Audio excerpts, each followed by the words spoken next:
I continue my quest for Skinny, cautiously hunting the fringes of his range. In the risk versus reward trade-off, the most consistent success most often comes from taking minimal risk. Once you alert a buck to the fact that you are hunting him, he becomes much harder to kill. Keeping pressure down, I head to a stand that is well off a likely feeding area, making it easier to sneak out at dark. My hope, if Skinny shows up, is to call him close enough for a shot.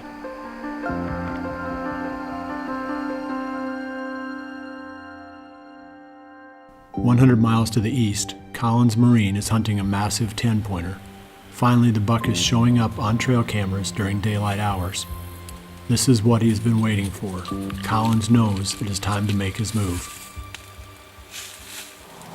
It's October 22nd. Josh and I came in here tonight. We're hunting over a big and beastie food plot. On the way in, we checked 2 cameras that we had on scrapes that we put out last Wednesday, and that 10 with the white patch just showed up on both of them. The one, he was nocturnal, but the one that's about 10 yards from our stand, he was actually at yesterday morning at about 6 o'clock. So we're hoping that we get a crack at him, or we can lay eyes on him tonight.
I cannot believe he just came in chasing a doe.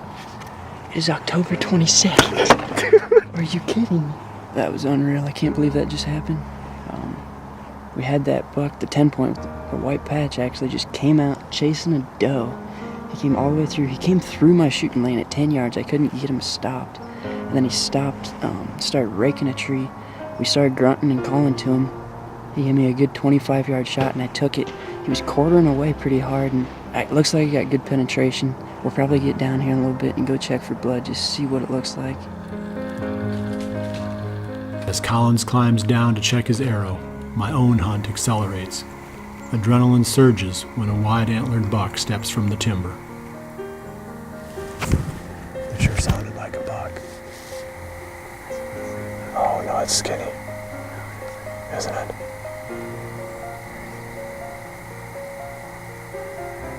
Nope. It's kind of a cool looking deer though.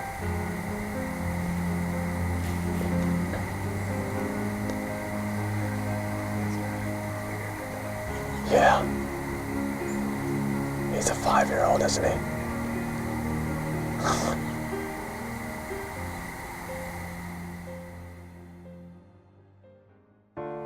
Collins chose the Fuse Cybex multi-pin sight on this hunt. Cybex sights have super bright pins and are equipped with stealth bands to decrease the amount of noise and vibration that gets transmitted through the sight, making for a quieter shot. Hoyt has produced a long and rich line of target bow success. This level of experience gives Hoyt engineers an advantage when creating the ultimate hunting machines, bows that are both rugged and as super accurate as their best target models. The white patched hen started showing up in this area during late July when Collins was able to get many trail cam photos of the buck over a trophy rock. Trophy rocks are a great attractant for trail camera scouting, much more affordable than bait, and they are good for the deer as well. Collins and Josh had their Ozonics HR300 running during this hunt. The buck traveled completely around their stand location without ever getting their scent. That was a key to why he stuck around long enough for Collins to get a shot.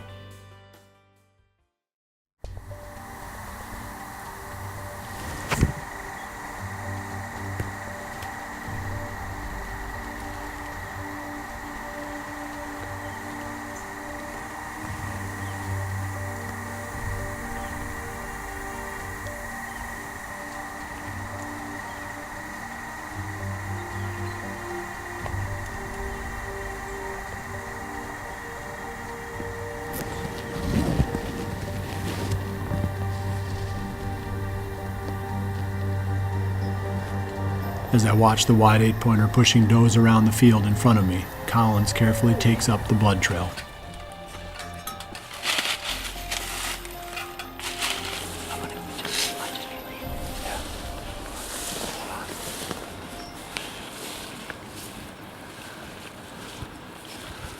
Deer's dead, buddy. Hey, that a boy? We just did it. He's dead right there. I don't know what to say. Oh, you got to be kidding me. What a beast.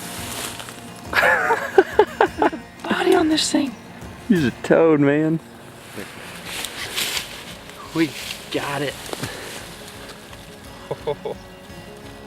He's got this twig all wrapped up in his antler. Dude. Stud. Well, we found the buck. We weren't expecting to go look for him tonight. We got out of the tree stand and we were gonna go look for a little bit of blood and weren't expecting to find much just from the shot angle and the arrow sticking in him, but we got down and looked and no blood, so we weren't too surprised. Decided to back out and gonna come look for him tomorrow morning, but we walked out to the lane and we knew he came this direction, so we just slowly walked along the lane, just glassing, not really expecting to see him in there, but just in case. And so we come to the end of the lane and we both kind of look at each other. We look up and we see a white belly and we looked in the binoculars and lo and behold, here he is. He didn't go 100 yards. Still can't believe this deer came in chasing 2 does. It's October 22nd. Wouldn't expect to see that, but big buck down and I'm tagged out here in Iowa.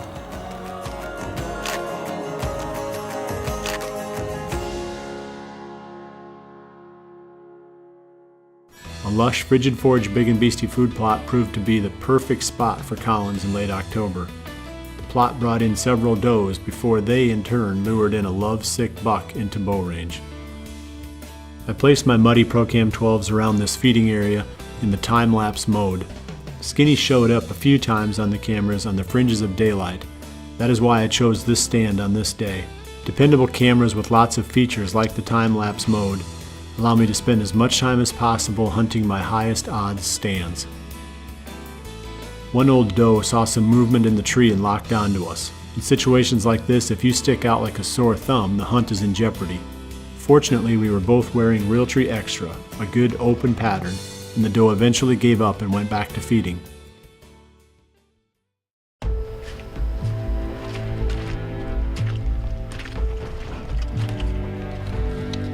We continue to hang on each passing cold front, knowing it will spark a burst of daylight activity.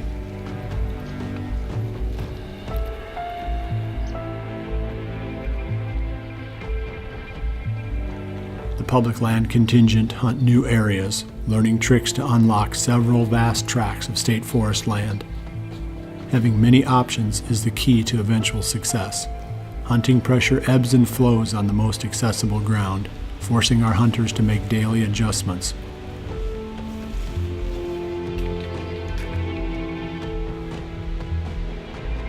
Natural evolution leads to a very mobile strategy of hanging new stands almost daily, sometimes in the pre-dawn darkness, in an effort to stay one step ahead of the other hunters and to maintain hunting's all-important element of surprise.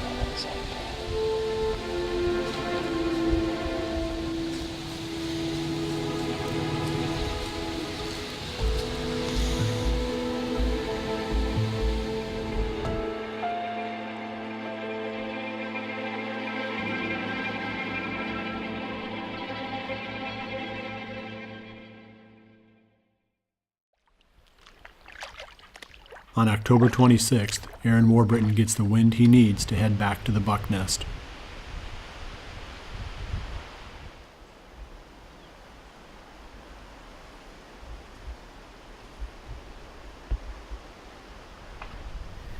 It's about 4:30. It's a miracle that we made it up in this stand. We're at the base of the tree. We had a little 1.5-year-old buck come right down the waterway right here, hit a couple of scrapes. He come over here and he saw us at the base of the tree. He got a little bit nervous and turned around, but he never blew or ran off or anything.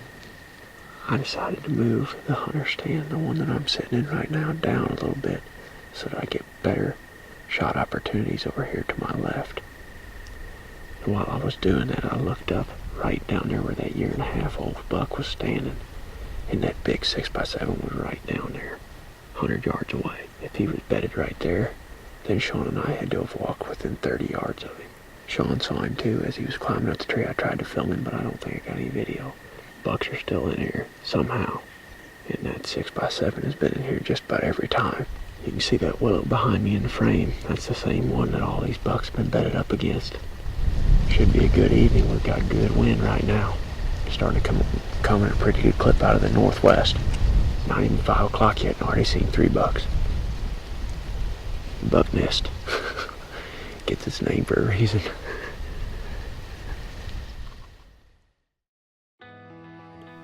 Redneck blinds allow me to hunt more comfortably on cold days, and that means I hunt longer. That is one important key to success. You have to be out there if you hope to fill tags. Something that's really important to my style of hunting is a good bino harness. I use the Cabela's bino harness. It keeps my binos low enough that they're out of the way when I need to make a shot, but they're also accessible for when I need to pull them up in glass. Controlling the depth of your seeds is important to ensuring good germination and a solid stand of plants. The RTP Genesis has adjustable packing wheels that regulate the depth at which the seeds are placed in the ground.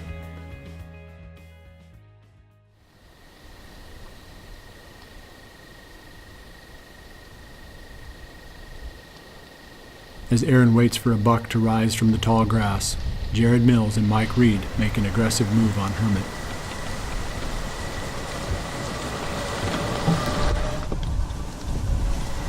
Mike and I just got to the farm here. Rainy, misty day. Feels like fall, feels like it could be good tonight. We're gonna try to get in early if we can, 'cause we still gotta find a tree. We're getting a little bit aggressive tonight going after Hermit, so hopefully it's a good evening.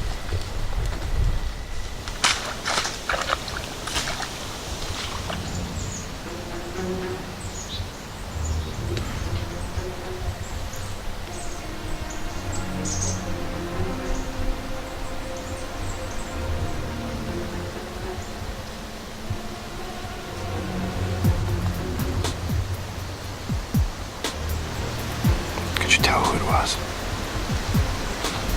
Looked a little bit like Callie. That's Hermit. Where? There's Hermit right there. Dude, I need to get my bow. He's walking right now.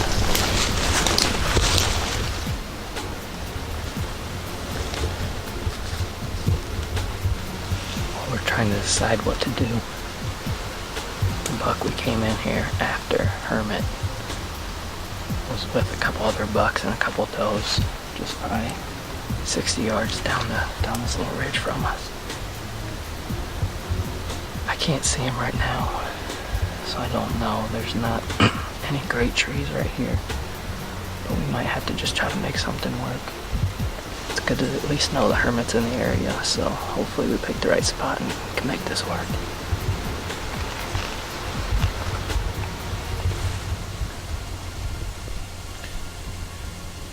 Well, it's a little after 5 o'clock here.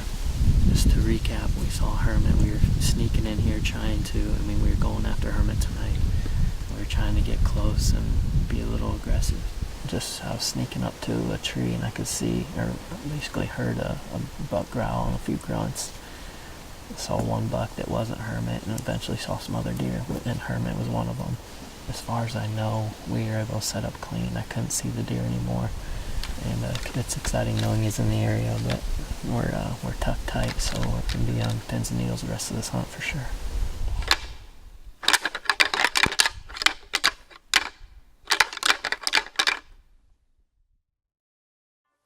When going deep into public land, we always use the muddy backpack straps to carry our stand in. They attach to any muddy tree stand, and they make carrying the sticks and the stand much more efficient.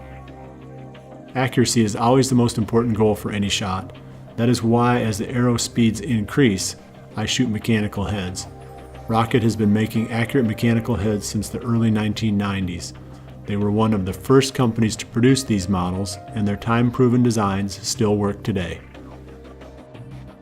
Once you release the string, your roll is complete. Now it is up to the arrow and the broadhead to get the job done. This is no place to take chances on unproven quality. I have been to the Easton plant, and I have seen the pains that they take to assure that every single arrow is perfect. Why trust your whole season to anything less? Well, it ended up being kind of a disappointing night in here. Hard to say it's disappointing when we did see a mature buck, one of the ones we're after. I don't know if he was just switching bedding areas during the day as that wind switches. That could have been it. Or what was going on. Got about 10 minutes left. Looks like I got pictures of Ray on the camera on the way in here. I'll have to get back to the office and check, but there's also another big mature 8-pointer on it this morning in daylight at 8 o'clock heading back this direction. But we're going to pull these stands out of here, try to sneak out without alarming any of these deer. Make our next game plan in here. There's a lot of other good spots in this general area that these bucks are living in that will be good stand locations for the rut. That's that for the buck nest for tonight.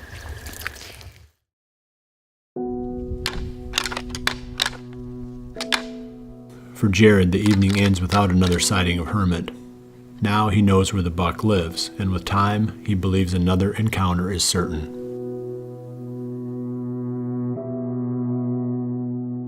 The buck nest fails to produce a quality encounter this time, so Aaron decides to rest the spot for several days. In the meantime, the entire public land team continues to search out hard-to-reach areas. Aaron finds a possible hotspot, an open area loaded with does, fawns, and young bucks. He knows there has to be an overlooked corner where a mature buck is bedding. With just one hunt, he has improved his plan, and his next move will be deep into the heart of the swamp.